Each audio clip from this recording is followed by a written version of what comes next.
true picture of what's happening with crime, so that the community can address serious problems.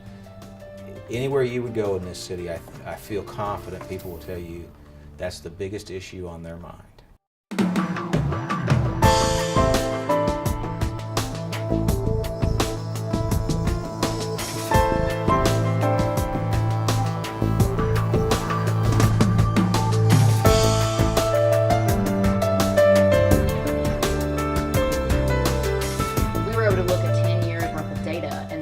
This, by far, is the most violent place to live in the city of Memphis. What's it like to live there? Mm-hmm. So I think that made the story more powerful.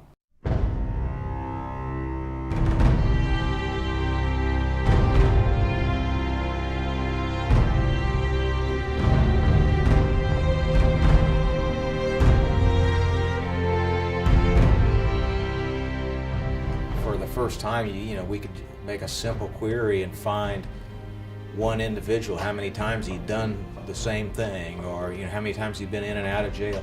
It was almost magic that how much information there was.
Is that you have these sort of cycles in these families over time, and it's not just because, oh, well, dad was in prison. Well, it's because dad couldn't read.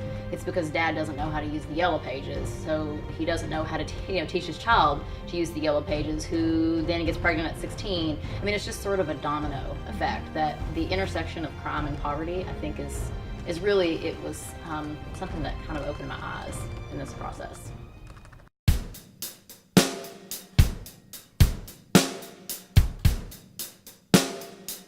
I hope that the community as a whole has the crime picture in context a little bit.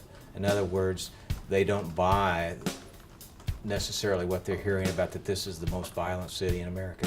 Because if you look at it, it's truly not. We have a really bad problem. I'm not dismissing that or minimizing it. But we do not have the kind of problems that other cities have that are much lower on the list. Some of the data is skewed.